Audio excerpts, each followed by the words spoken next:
छत्रपति शिवाजी महाराज स्वर्ग में बैठकर अपने बेटे पर बलिहारी हुए होंगे कि क्या लाल जना है।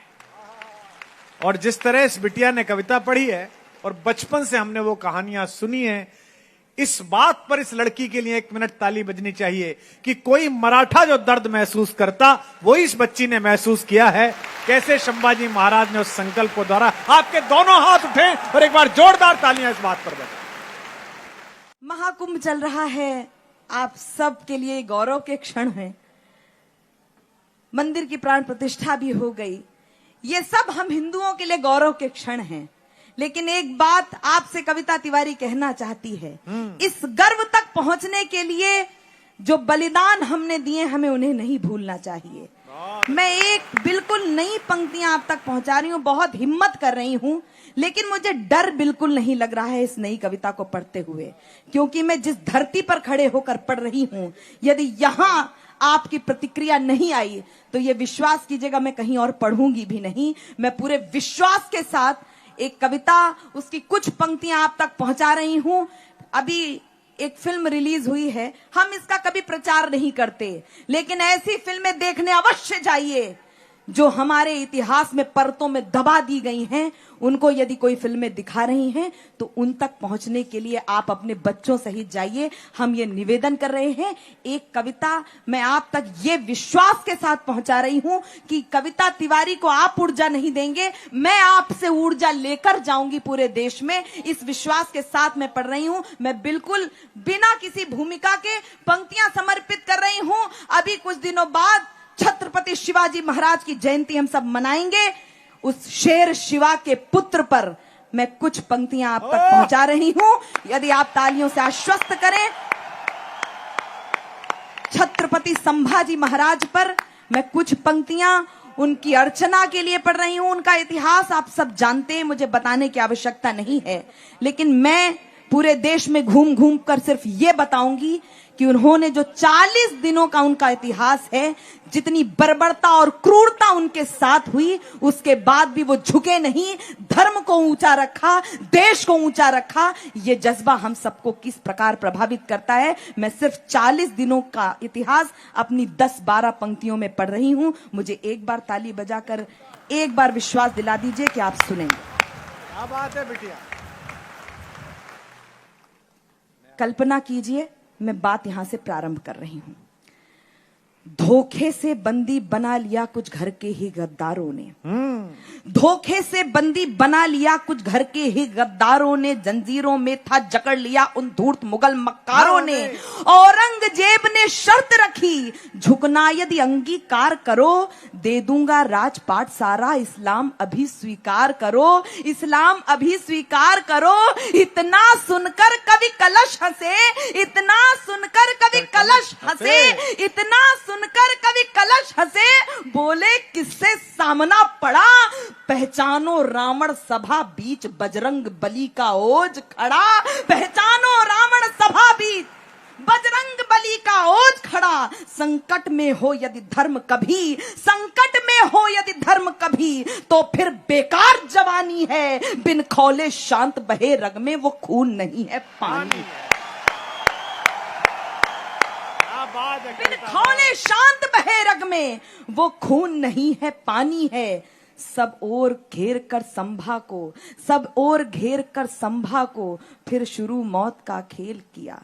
वो दर्दनाक दृश्य आपको भूलना नहीं चाहिए। सब ओर घेर कर संभा को, फिर शुरू मौत का खेल किया। पत्थर मारे, पत्थर फेंके, कोड़े मारे, दुख और दर्द का मेल किया। नाखून उखाड़ दिए फौरन, बर्छी से छील दिया तन को, जख्मों पर नमक मिर्च रगड़ा, पर तोड़ नहीं पाए मन को। मच गई खलबली मुगलों में, मच गई खलबली मुगलों में, क्यों अहंकार में फूल गए, छावा हंस करके बोल पड़ा, क्या शेर शिवा को भूल गए। वाह वाह वाह। आंखों में खून उतर आया, आंखों में खून उतर आया, जिह्वा से फूटे अग्निदेव, जय जयति भवानी गूंज उठा, गूंजा हर हर हर महादेव, गूंजा हर हर हर महादेव। छावा हंस करके बोल पड़ा, क्या शेर शिवा को भूल गए, दुश्मन की कुटिल कुचाल उसने पल में कर दिया ढेर। एक एक व्यक्ति हाथ उठाकर बताएगा दुश्मन की कुटिल कुचालों को उसने पल में कर दिया ढेर। सुनकर दहाड़ ऐसा लगता छावा ही था खुद बबर शेर। वाह, सुनकर दहाड़ ऐसा लगता छावा ही था खुद बबर शेर। बनकर मशाल जो उठे सदा उन हाथों को पहले काटा। क्रूरता आप सोचिए, बनकर मशाल जो उठे सदा उन हाथों को पहले काटा। फिर अंगद जैसे पांवों को टुकड़ों टुकड़ों में था छाटा। उस धड़ को भी निर्भय लख कर, उस धड़ को भी निर्भय लख कर पल एक नहीं संकोच किया। जलती छड़ से आंखें फोड़ी, भौहों पलकों को नोच लिया। इतने पर भी जब झुका नहीं, भयभीत हुए कुछ अंदर से। तलवार उठाई कायर ने मस्तक को अलग किया धड़ से। हो कितना भी विकराल युद्ध, हो कितना भी विकराल युद्ध, पौरुष ही सदा पछाड़ेगा। खुद महाकाल घट में उतरे उसका क्या काल बिगाड़े। अंतिम दो पंक्तियां प्रणाम कीजिएगा तो सम्यक रूप से कीजिएगा। उसका क्या काल बिगाड़ेगा। संपूर्ण मराठा बोल पड़ा, संपूर्ण मराठा बोल पड़ा। जय धर्मवीर कविराज की जय। मुट्ठियां भींच करके बोलो संभाजी महाराज की।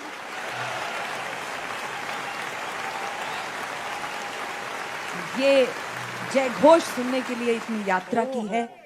मैं बहुत आभार हूं। यदि इस कविता की कुछ पंक्तियां आपको अच्छी लगी हों तो अब मैं आपसे आशीर्वाद मांगती हूं। बहुत आभार। बोलिए छत्रपति संभाजी महाराज की। आइए मैं जाते जाते कुछ पंक्तियां, कुछ भजन गुनगुना लूं ताकि इस कवि सम्मेलन का उद्देश्य भी आप तक बेटा बेटियां पढ़ दे, 3 छंद बेटियों के। हाँ, बहुत अच्छे। मुझे जो आदेश हुआ है वो, चूंकि पहली बार आई हूं तो मेरे आदरणीय चाचा। मैं बीच में बोलता नहीं हूं, लेकिन मैंने पहली बार ये कविता सुनी है। मुझको इसने कहा कि चाचा जी आप फिल्म देखा है क्या, तो मैंने कहा फिल्म देखने का अवसर मिला नहीं है। मैंने 10-12 साल से मैं फिल्म देखने गया ही नहीं। जो फिल्में मैंने लिखी, जैसे अभिषेक बच्चन की 10वीं लिखी, कुछ में गीत लिखे मिशन रानीगंज अक्षय की, वो भी नहीं देखने गया। जब नेटफ्लिक्स पे आ गई तभी देखी, कि मुझे लगता 3 घंटे व्यर्थ करने। पर इसने मुझे कहा कि आप फिल्म देखा है क्या। मैंने कहा मैं देख के नहीं आया, पर मैंने इतिहास पढ़ा है। छत्रपति शिवाजी महाराज स्वर्ग में बैठकर अपने बेटे पर बलिहारी हुए होंगे कि क्या लाल जना है। और जिस तरह इस बिटिया ने कविता पढ़ी है, हम महाराष्ट्र के नहीं हैं, हम उत्तर भारत के, उत्तर प्रदेश के हैं। क्योंकि मेरे पिताजी संघ के स्वयंसेवक थे, जो छत्रपति शिवाजी महाराज त्रिशताब्दी समारोह के वो संयोजक थे उत्तर भारत के। हमारे यहाँ बड़ा सा चित्र लगा रहता था, बहुत बड़ा शिवाजी महाराज का चित्र लगा रहता था, छत्रपति का। और बचपन से हमने वो कहानियां सुनी है। इस बात पर इस लड़की के लिए 1 मिनट ताली बजनी चाहिए कि कोई मराठा जो दर्द महसूस करता, वो इस बच्ची ने महसूस किया है। कैसे संभाजी महाराज ने उस संकल्प को द्वारा। आपके दोनों हाथ उठे और एक बार जोरदार तालियां इस बात पर बजें। मैं अभिभूत हूं और मुझे बस मैं यही कह सकती हूं कि ये जो कुछ भी लिखा, ये मराठी होकर या उत्तर भारतीय होकर नहीं लिखा।